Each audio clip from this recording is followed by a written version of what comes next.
विशेष करून माढा मतदारसंघासाठी काय काम करू शकलो हे सांगण्यामध्ये भेटण्यामध्ये माझा इंटरेस्ट असतो। त्यानंतर आपण काय प्रश्न विचारले तर सकारात्मक प्रश्न विचारले तर मी नक्की त्याची उत्तर द्यायला मला आवडेल असं मी नक्की सांगेन। मी आज आपल्यासाठी बोललो होतो की मी मागे कधीतरी आपल्याला सांगितलं होतं की फलटण तालुक्यामध्ये आपण सिंचन भवन बांधायचा प्रस्ताव दिला होता। त्या सर्व विभागाने त्याच्यामध्ये कृष्णा फ्लड डायव्हर्शन, नीरा देवघर, नीरा उजवा कालवा, धोंबलकोडी आणि भविष्यातनं येणाऱ्या कुठल्याही पाण्याच्या योजना आणि मग ते वीर डॅम असो किंवा अन्य धरणांच्या योजना, तर या तालुक्यामध्ये पश्चिम महाराष्ट्रामधलं सिंचन भवन एकत्र यावं, जेणेकरून कृष्णा भीमा सारखी योजना किंवा आपण जी राबवत आहे तर कृष्णा फ्लड डायव्हर्शन सारखी योजना ही त्याचं ऑफिस मुख्यालय हे फलटणला यावं, चीफ इंजिनियर पासून एससी पासून सर्व फलटणला बसावे ही आपण त्याच्यासाठी प्रयत्न करत होतो। मागच्या आठवड्यामध्ये मला काल परवापर्यंत अगदी त्याच्या संमती येत होते आणि त्याच्या एनओसी पण येत होत्या। आज मला सांगायला आनंद आहे की सर्व विभागाने सिंचन भवन बांधण्याकरता एनओसी दिलेले आहे आणि या एनओसीमुळे फलटण तालुक्यामध्ये आता सिंचन भवन बांधण्याचा मार्ग मोकळा झालेला आहे। कुळखी येथे एक चांगलं एक्झिक्युटिव्ह रेस्ट हाऊस आणि सिंचन भवन बांधायचं आणि त्या सिंचन भवनाच्या मार्फत तालुक्यामधलं वॉटर मॅनेजमेंट आपल्याला त्या ठिकाणी मग धोंबलकोडीचा कालवा असेल, नीरा देवघरचा कालवा असेल, उजवा कालवा असेल, नीरा नदीचं पाण्याचं मॅनेजमेंट असेल किंवा वीर डॅमचं मॅनेजमेंट त्या ठिकाणी येते। याचबरोबर कृष्णा फ्लड डायव्हर्शन सारखा महत्वाकांक्षी प्रकल्प त्याचं पाण्याचं मॅनेजमेंट आपण फलटणला प्रपोज केलं होतं। तो विषय आता मार्गीला लागलेला आहे। आचारसंहिता संपल्यानंतर या कामाची प्रत्यक्षात सुरुवात होईल। याचबरोबर गडकरी साहेब आले असताना आपण मागणी केली होती की फलटण दहिवडी मायनी या सांगलीपर्यंत जाणाऱ्या रस्त्याच्या आपण मागणी केली होती। मला आनंद आहे की त्यातला निम्मा आता मायनी विटापर्यंतचे जवळपास 91 किलोमीटरचे 1165 कोटी रुपयाचे कामाला फलटण पासून मंजुरी आलेली आहे। 15 मार्चला त्यांचं लेटर पोस्ट झालं आणि ते माझ्याकडे यायला गेले, दिल्लीला आलं। दिल्लीवरून काल माझे पीए तिथून निघाल्यानंतर मला त्यांनी व्हॉट्सअप केला। मी म्हटलं शेवटपर्यंत जे संकल्प सोडले होते मग ते सर्व पूर्ण झाले। हे 1165 कोटी रुपयाच्या योजनेची ही आदरणीय गडकरी साहेबांच्या सहीची ही मंजुरी फलटण पासून आता ते हायवेचं काम चालू होणार आहे।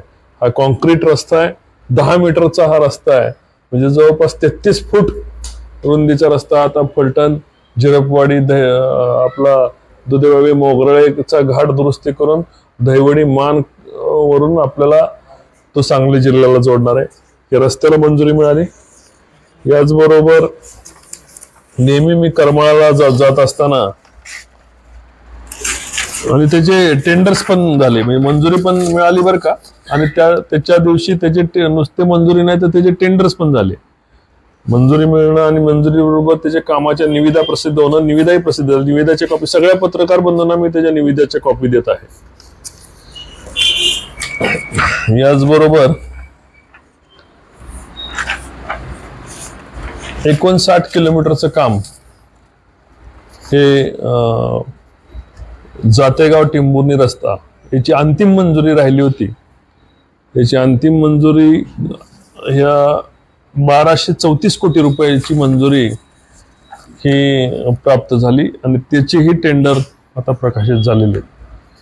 म्हणजे 17 तारखेला जेव्हा आपण कार्यक्रम घेतला होता त्या 16 तारखेला आपल्याला 1300 कोटी रुपयाच्या रेल्वेचं, जवळपास 1000 कोटी रुपयाला नीरा देवघर योजनेचं, 286 कोटी रुपयाचे फलटण गिरवी आणि आसू रस्त्याचा वारुगडचा घाट नवीन निर्माण करण्याचं काम, याचबरोबर हे 3000 कोटी रुपयाचे हे रस्ते, त्याच्यामध्ये करमाळा टेंभुर्णी रस्ता असेल किंवा तुमचा फलटण दहिवडी विटा रस्ता असेल, लोकांनी ज्या ज्या अपेक्षा, लोकांनी जी जी स्वप्न खासदारांकडे बघितली होती ती पूर्ण झाली.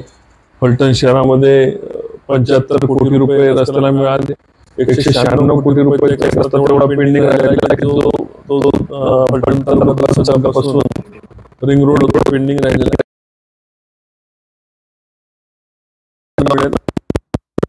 या मला सांगायला अत्याधिक आनंद होतो, ज्या गोष्टी आपण तालुक्यामध्ये बघितल्या, लोकांचा निरादेवगडचं कॅनलचं काम चालू व्हायला पाहिलं, फलटण तालुका पूर्ण होऊन माळशिरस तालुक्यापर्यंत आपल्याला कॅनल डोंबलकडीचं बारमाहीकर आपण सर्वजण पत्रकार बघून आलेले, साधारण 2 महिन्याच्या अंतरामध्ये डोंबलकडी किंवा मे एंडला डोंबलकडीचं काम पूर्ण होईल अशी अपेक्षा सर्वांची त्या ठिकाणी आपल्याला इंजिनियर्स आणि त्या ठिकाणचे कॉन्ट्रॅक्टरांनी सांगितलं. मग आपल्या दृष्टीने त्या शेवटच्या दिवशीच्या अंतरात आपल्याला आपलं आरटीओ कार्यालय चालू झालं, आपलं सेशन कोर्ट चालू झालं. त्याचबरोबर मी आपल्याला सांगितलं की दहिवडी साखरवाडी येथे तहसीलदार ऑफिसचा अंतिम पर्याय इथनं प्रस्ताव मार्गीला लागला. फलटण ऍडिशनल कलेक्टर ऑफिसचा प्रस्ताव मार्गी लागला. आता कधी कॅबिनेट होतील त्या कॅबिनेटला त्याची मंजुरी आपल्याला मिळून तेही आपल्याला फलटणला अतिरिक्त जिल्हाधिकारी आणि साखरवाडीला तहसीलदार हे 2 ऑफिसेस चालू झाल्यामुळे तालुक्यामधलं इन्फ्रास्ट्रक्चर आपल्या वाढत गेलेलं आहे. मग फलटण पंढरपूर रस्ता असो, या रस्त्यामुळे आज शेतकऱ्यांना पैसे मिळाले. तुम्ही जर बघितलं तर लोकांचे चांगल्या चांगल्या प्रकारचे बंगले त्या रोडला आज झालेले दिसतात. या रस्त्यामुळेही फलटण पासून सांगलीला जाणाऱ्या लोकांची अडचण या रस्त्यामुळे दूर होणार आहे. फलटण ते आदरकी रस्त्याचं काम चालू झालेलं आहे. मागीलच वर्षी जेव्हा मी एडीबी मधून त्याची आपण मंजुरी घेतली होती, मागच्या वर्षी आपल्याला त्याची कागदपत्र आपण दिली होती. तर फलटण ते आदरकी रस्ते जवळपास 300 कोटी रुपयाच्या रस्त्याचं काम मार्गी लागलंय, चालू झालेलं आहे. 6-8 महिन्यामध्ये त्याचं काम संपेल. फलटण ते उपळवे करत तो ताथवड्याला जोडणाऱ्या जवळपास 26 कोटी रुपयाच्या त्याच्या निविदा प्रसिद्ध झाल्या, त्याच्या वर्क ऑर्डर झाल्या. एवढ्या सगळ्या कामामध्ये त्याच्या उद्घाटनाला खऱ्या अर्थाने वेळ मिळाला नाही. तसंच 75 कोटी रुपयाच्या या फलटण शहरामधल्या रस्त्याला, सुशोभीकरणाच्या रस्त्याला वेळ मिळाला नाही. फलटण शहरामध्ये आपण ॲक्वेरियम प्लस तारांगण, म्हणजे लहान मुलांना, आई वडिलांना, आजोबा आजीला घेऊन कुठेतरी लहान मुलांना घेऊन जाता मग तारांगणाची आवश्यकता होती, ते तारांगण मंजूर झाले. या ठिकाणी प्रेमिलाताई चव्हाण हायस्कूलच्या समोर त्या ठिकाणी जिम्नॅशियम आणि स्विमिंग पूल मंजूर झालेला आहे. याचबरोबर विशेष करून बाकी बरेच पैसे आले आपल्याला. जवळपास फलटण शहरासाठी 150 कोटीच्या आसपास निधी आला असेल. महिलांसाठी जिम, आपण डेक्कन चौक या ठिकाणी जिम आणि योगा सेंटर असं महिलांसाठी शहरामधल्या मंजूर करू शकलो. ही सर्व कामं येणाऱ्या वर्षभरात पूर्ण होतील आणि आपल्याला शहरामध्ये जे जे इन्फ्रास्ट्रक्चर पाहिजे होतं, म्हणजे आपला आता MH53 नंबर मिळाला, लोकांना 55 पाहिजे, जो आपल्या नंबरने आपली ओळख होणार आहे. आपला जिल्हा न्यायालय आपल्या झाल्यामुळे आपला फायदा होणार आहे. आपल्याकडे अप्पर जिल्हा अधिकारी झाल्यामुळे आपल्या लोकांना सातारला सर्व कोर्ट केसेस, महसुली केसेस इथंच त्या ठिकाणी मार्गीला लागणार आहे. आणि हे ॲक्वेरियम म्हणा किंवा तारांगण म्हणा, अशा सुविधा झाल्यामुळे लोकांच्या करमणुकीसाठी लोकांना संधी मिळालेली आहे. या भागामध्ये 6-7 जवळपास वॉर्डमध्ये मिळून स्विमिंग पूल, जिम्नॅशियम, हेल्थ क्लब अशा प्रकारची सुविधा मंजूर झाली. टप्प्याटप्प्याने फलटण शहरामध्ये कधी 4 कोटी, कधी 5 कोटीचा पूर्वी निधी आला असेल, पण एकदम एवढा मोठा जवळपास 125-150 कोटी रुपये एकदम कधी आले नव्हते. एवढा निधी फलटण शहरामध्ये आला. जवळपास मला वाटतं 150च्या आसपास रस्ते 3 टप्प्यामध्ये 150च्या आसपास रस्ते. आता एक्झॅक्ट फिगर तुम्हाला सगळ्या मंजुरीच्या प्रमाण तुमच्याकडे अशोकराव टाकतील, भैयाकडे असतील ते टाकतील. 100-150 रस्ते, छोटे गल्लीबोळातले रस्ते आपल्या फलटण शहराला तर या ठिकाणी मिळाले. या ठिकाणी काळूबाई मंदिर येथे जवळ पाण्याची योजना 1.5 कोटी रुपयाची पाण्याची योजना मंजूर झाली. आणि मला आनंद आहे की या ही सर्व कामं जी आपण ताकदीने मागितली त्या ठिकाणी गडकरी साहेबांचे मला आभार मानायचे आहेत, पंतप्रधान साहेबांचे पुन्हा एकदा आभार मानायचे आहेत, एकदा गृहमंत्री साहेबांचे मला अमित भाईंचे आभार मानायचे आहेत. विशेष करून एकनाथ शिंदे साहेब असतील, देवेंद्रजी असतील, अजितदादा पवार असतील, या सर्वांचे मला आभार मानायचे आहेत की मागल ते दिलंय, मागल ते तालुक्याला मिळालंय आणि आपल्या तालुक्याचा दर्जा, माझ्या माढा मतदारसंघाचा दर्जा उंचवण्यास मदत झालेली. आपल्या मार्फत मी त्यांना आणि फलटणच्या जनतेला मी शुभेच्छा देणार आहे. जय हिंद, जय महाराष्ट्र. दादा, काल फलटणमध्ये रामराजे निंबाळकरांची सभा झाली, त्यामध्ये त्यांनी बऱ्याच गोष्टी त्यांच्या कार्यकर्त्यांनी पण बोलल्या आणि तेही म्हणले की आम्ही एका स्टेजवर येऊ शकत नाही. आपण आणि आमदार जयकुमार गोरे यांच्याकडे जिल्हा गेला तर जिल्ह्याची काय अवस्था होईल, याबाबत आपण काय बोलतो? आता मी त्यांनी काय बोललं त्याच्यावर बोलणं मी उचित नाही, पण जिल्ह्याची काय अवस्था होईल हे तर तुम्ही, तालुक्याची काय अवस्था होती या कामामधनं शेकडो कोटी रुपयाचा निधी तालुक्यामध्ये आपण मंजूर करून आणतोय.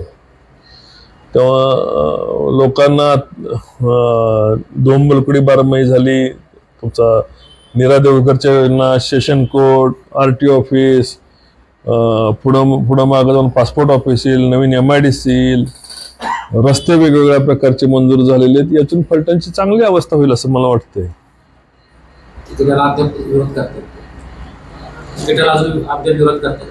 आता तिकिटाचा प्रश्न हा काल महाराष्ट्र राज्याचे उपमुख्यमंत्री भाजपचे आमचे नेते यांनी सुद्धा त्या ठिकाणी क्लिअर केला. त्याचबरोबर बातमी लागल्यानंतर हायकमांडनी पण दिल्ली इथे हा विषय क्लिअर केला की अशा प्रकारचं तिकीट कुठलं बदललं जाणार नाही.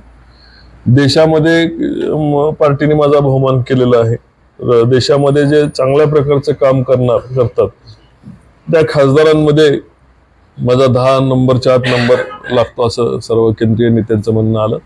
या व्यतिरिक्त उलट पहिली घोषणा जर कुठल्या कोणाच्या उमेदवाराची झाली असेल तर ती 3 महिन्यापूर्वी 2 महिन्यापूर्वी सातत्याने माझ्या उमेदवारीची घोषणा आदरणीय बावनकुळे साहेबांनी या ठिकाणी केलेली आहे. अशी घोषणा महाराष्ट्रामध्ये तुम्हाला कुठं पाहिली नसेल.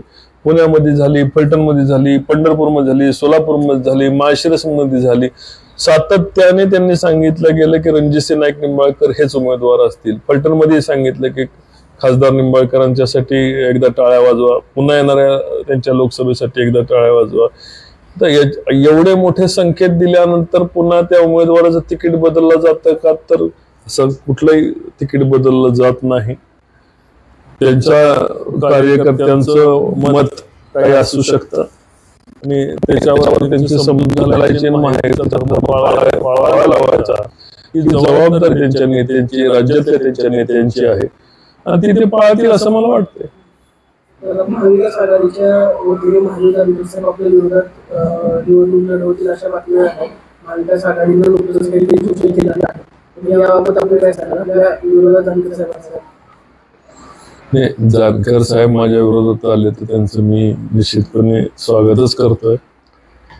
जानकर साहेबांच्या बाबतीत त्यांनी वेगवेगळ्या चळवळीत काम केलेले, मंत्रीही या जिल्ह्यामधून ते मंत्रीही राहिलेले आहेत. मला माझ्या त्यांच्याविषयीच्या सद्भावना आहेत.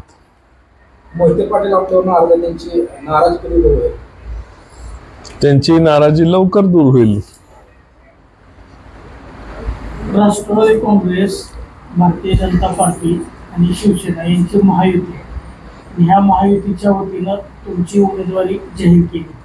काल राष्ट्रवादीचे नेते रामराजे यांनी असं म्हटलेलं आहे की आम्ही विद्यमान खासदारांचं म्हणजे आता तुमचं काम का करायचं याबाबत त्यांनी म्हणजे तुम्ही त्यांना कन्व्हिन्स करावं आणि आमची माफी मागावी, त्यानंतर आम्ही विचार करू की त्यांचं काम करायचं की नाही करायचं. याबाबत तुम्ही त्यांना कन्व्हिन्स करणार का?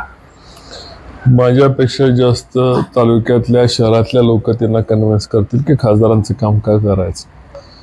विशेष करून राजे गटामधले सर्व लोक, मला जवळपास 90% लोकांनी मला फोन करून शुभेच्छा दिल्यात की तालुका यावर्षी तालुक्यामध्ये सुनामी येणार आहे. नेहमी लाट म्हणतात, यावर्षी सुनामी येणार आहे. आणि विकास कामांच्या आशीर्वादाची सुनामी या तालुक्यामध्ये पाहायला मिळेल. आणि माझ्यापेक्षा त्यांना रामराजेंना त्यांचे कार्यकर्ते कन्व्हिन्स करतील असं मला वाटतंय. माझ्या परीने जे काय प्रयत्न करायचे ते मला योग्य संदेश माझ्या पार्टीकडून आला तर ते मी करेन. फलटण तालुक्यामध्ये विशेष करून युवकांमध्ये तुमची क्रेज फार मोठी आहे. आणि त्या क्रेजचं मतांमध्ये रूपांतर करून घ्यायची जबाबदारी कशा पद्धतीने आपण किंवा काही विशेष काही योजना? म्हणजे आता फलटण तालुक्यामधल्या युवकांनी मला निवडून आणण्याकरता किंबहुना जास्त मताने निवडून आणण्याकरता आपला घरचा उमेदवार आहे, या दृष्टीने त्यांनी बाहेर पडणं आवश्यक आहे. सोशल मीडियावर मत प्रभाव व्यक्त करणं आवश्यक आहे. आणि होईल त्या ठिकाणी या तालुक्याच्या, या शहराच्या भल्यासाठी सर्व लोकांनी विरोधाला विरोध न करण्यापेक्षा पाठीमागं उभं राहणं आणि आशीर्वाद देणं हे गरजेचं आहे. पुढच्या 5 वर्षात काय संकल्प आहे? पुढच्या 5 वर्षासाठीचे संकल्प निश्चितपणे मला सुंदर फलटण, आदर्श फलटण या ठिकाणी करायचे. अनेक प्रश्न या ठिकाणी नेहमी आपल्याला भेडसावतात. आज फलटणचं नवीन अमृत भारत मधलं रेल्वे स्टेशन मला पूर्ण करून घ्यायचं आहे. जे नीरा देवघरचं पाणी आहे त्याचं डिस्ट्रीब्युशन प्रत्येक शेतकऱ्याच्या दारापर्यंत ते पाणी नेऊन द्यायचंय. आणि जवळपास त्या नीरा देवघरमुळं दोंबलकोडी आणि सुरडी कॅनल हा नवीन कॅनल त्या ठिकाणीच काम चालू झालेलं आहे. त्या तिन्ही ठिकाणचं वॉटर डिस्ट्रीब्युशन प्रॉपर शेतकऱ्यांच्या दारापर्यंत नेऊन करायचे. दोंबलकोडी 12 झाल्यानंतर त्या ठिकाणी नवीन पिकं कुठली लावली पाहिजे शेतकऱ्याला, आणि लावलेला ऊस असेल तर ऊसाचं उत्पादन 40 टन असेल तर 120 टन कसं केलं पाहिजे यासाठी काम करायचे. आणि त्याच्याबरोबर ॲग्रो प्रोसेसिंग जे आहेत म्हणजे फळभाज्या आणि कांदा याच्यावर प्रक्रिया करणारे उद्योग या ठिकाणी आणले पाहिजेत आणि त्यांना सहकार्य झालं पाहिजे. नायगुमवाडीच्या ठिकाणी आपण MIDC केलेली आहे. त्या MIDC मध्ये मोठे उद्योग आणून त्या MIDC ला कार्यान्वित करून त्या ठिकाणच्या फलटण तालुक्यामधल्या विशेष करून पूर्व भागामध्ये त्या 40-50 गावांना मोठ्या प्रमाणावर नोकऱ्या, रोजगार आणि साईड बिझनेस आणि छोटे उद्योग त्या ठिकाणी उभा करून देणार. त्यांना लागणारं सहकार्य दिवस रात्र मला सहकार्य करून या फलटण तालुक्यामधल्या प्रत्येक बेरोजगाराला त्या ठिकाणी नोकरी लागल अशा पद्धतीचं काम करायचं. गेल्या 5 वर्षामध्ये म्हणण्यापेक्षा गेल्या 2.5 वर्षामध्ये अतिशय मोठमोठे नीरा देवघर सारखा प्रकल्प असेल, रेल्वे प्रकल्प असेल, वेगवेगळे महामार्ग असतील, फलटण तालुक्यातले शासकीय कार्यालय विविध प्रकारचे असतील, हे आपल्या माध्यमातून मार्गी लागले.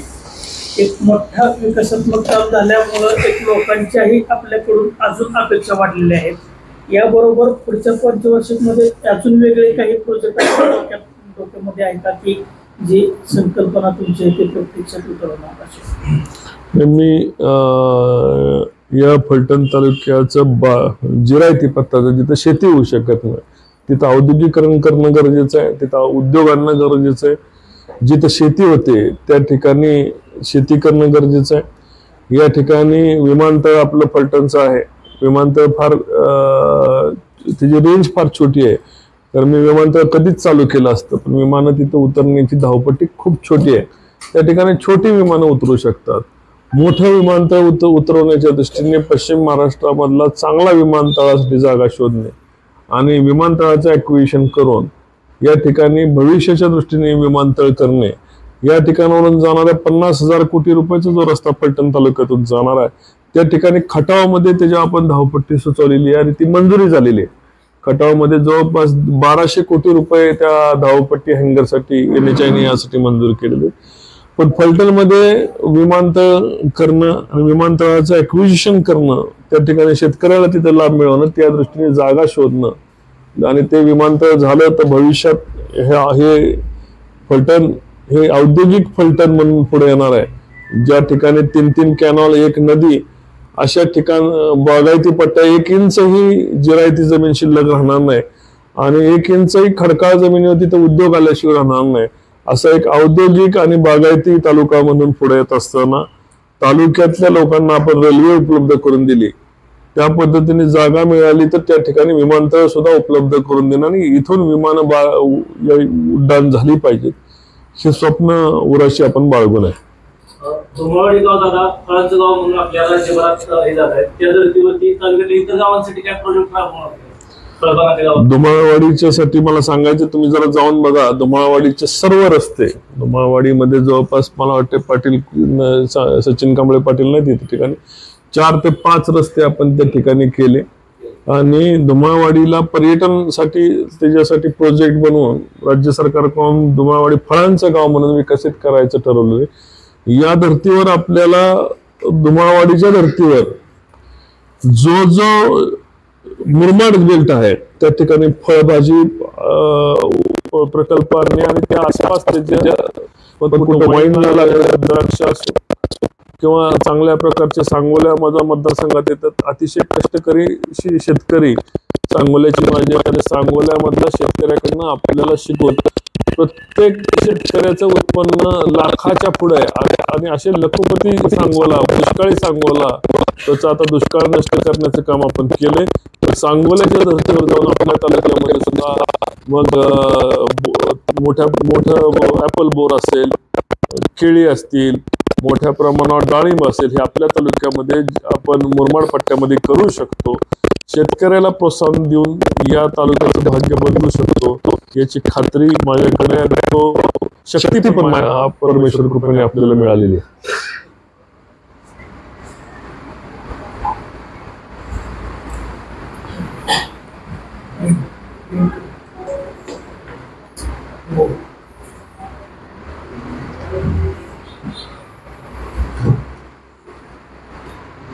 याचबरोबर ते मला सांगायचं तुकडेबंदीचा आपण परवाचा विषय ते राजेश आहे का ते शिंदे इथं